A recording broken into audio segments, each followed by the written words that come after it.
بسم اللہ الرحمن الرحیم۔ السلام علیکم ڈیئر اسٹوڈنٹس، کیسے ہیں آپ سب؟ میں ہوں وقار ارشد، آپ کا بایولوجی ٹیچر۔ آئیے آج کے لیکچر کو ڈسکس کرنے کے لیے موو کرتے ہیں وائٹ بورڈ کی طرف۔ Dear students, recall your memory, previous lecture میں ہم ڈسکس کر رہے تھے limiting factors for فوٹوسینتھیسس۔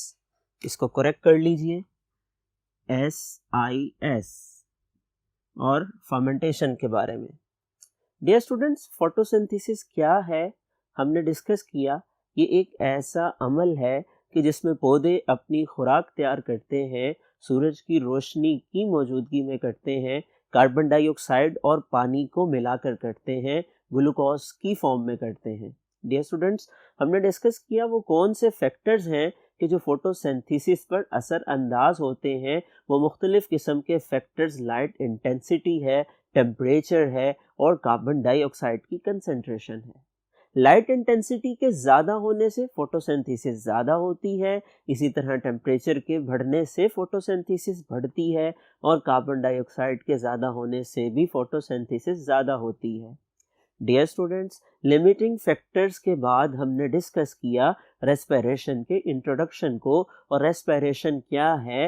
Respiration basically ایک ایسا عمل ہے کہ جس کے دوران میں خوراک ٹوٹتی ہے، خوراک میں موجود گلوکوز ٹوٹتا ہے، گلوکوز میں موجود کاربن ہائیڈروجن بانڈ ٹوٹتے ہیں جو کہ ہائی انرجی بانڈ ہیں، اور ان کے ٹوٹنے سے جو انرجی نکلتی ہے وہ ATP کی فارم میں سٹور ہو جاتی ہے۔ ڈیئر اسٹوڈنٹس، ریسپیریشن کی دو قسمیں ہیں، اور وہ آکسیجن کی موجودگی یا غیر موجودگی کی بنیاد پر ہے۔ اگر تو ریسپیریشن آکسیجن کی موجودگی میں ہوتی ہے، اس کو ایروبک ریسپیریشن کا نام دیا جاتا ہے، اور اگر ریسپیریشن آکسیجن کی غیر موجودگی میں ہوتی ہے تو اس کو این ایروبک ریسپیریشن کا نام دیا جاتا ہے۔ Dear students, anaerobic respiration کو فرمنٹیشن بھی کہا جاتا ہے، اور فرمنٹیشن کی فردر 2 ٹائپس ہیں، اور وہ 2 ٹائپس کون سی ہیں؟ وہ الکوہلک فرمنٹیشن ہے اور وہ لیکٹک ایسڈ فرمنٹیشن ہے۔ ڈیئر اسٹوڈنٹس، الکوہلک فرمنٹیشن میں اینڈ پروڈکٹ ایتھائل الکوہل ہوتی ہے، جبکہ لیکٹک ایسڈ فرمنٹیشن میں اینڈ پروڈکٹ لیکٹک ایسڈ ہوتا ہے۔ اس کے بعد اب ہم ڈسکس کرتے ہیں فرمنٹیشن کا فائدہ کیا ہے، اس کی سگنیفیکنس کیا ہے، اس کی اہمیت کیا ہے۔ Number 1، early life with no supply of free oxygen. Dear students, یہ دلچسپی کی بات ہے کہ ایوولوشن کا اگر ذکر کیا جائے، ایوولوشن کا مطلب کیا ہوتا ہے؟ وقت کے ساتھ ساتھ آنے والی تبدیلیاں۔ تو ابتدا میں تاریخ کے مطالعے سے معلوم ہوتا ہے فری آکسیجن موجود نہیں تھی ایٹماسفیئر کے اندر، اور ایسی کنڈیشنز این ایروبک کنڈیشنز کہلاتی ہیں کہ آکسیجن جب غیر موجود ہوتی ہے، وہ موجود نہیں ہوتی ہے، تو تب جو جاندار تھے، مائکرو آرگینزمز تھے، خوردبین سے نظر آنے والے لیونگ آرگینزمز تھے، ان میں این ایروبک ریسپیریشن ہوتی تھی، اور ایسے جاندار جو این ایروبک ریسپیریشن کی مدد سے، وداؤٹ آکسیجن ریسپیریشن کی مدد سے اپنے جسم کی انرجی کی ضروریات کو پورا کرتے ہیں، وہ این ایروبس کہلاتے ہیں۔ این ایروبک ریسپیریشن یا فرمنٹیشن کا پہلا فائدہ یہ ہے کہ این ایروبس اسی طریقہ کار کو استعمال کر کے اپنے جسم کی انرجی کی ضروریات کو پورا کرتے ہیں۔ Number 2، organisms respire in the absence of oxygen are called anaerobes۔ یہ ڈیفینیشن آپ سے پوچھی جا سکتی ہے، anaerobes سے کیا مراد ہے؟ اس کا جواب آپ یوں لکھ سکتے ہیں، organisms respire in the absence of oxygen are called anaerobes۔ Number 3، humans also respire anaerobically during exercise۔ دلچسپی کی بات ہے، جب ہم محنت اور مشقت والا کام کرتے ہیں، جب ہم ورزش کرتے ہیں، تو آپ کی ڈیلی روٹین کا تجربہ ہے کہ آپ تھک جاتے ہیں۔ جب آپ تھک جاتے ہیں، جب آپ ورزش کرتے ہیں، جب ہارڈ ایکسرسائز کرتے ہیں، آپ کی ٹانگوں میں کھلیاں پڑ جاتی ہیں۔ دراصل وہ کیا ہوتا ہے؟ دراصل این ایروبک ریسپیریشن کی ایک قسم ہوتی ہے جس کو لیکٹک ایسڈ فرمنٹیشن کہا جاتا ہے۔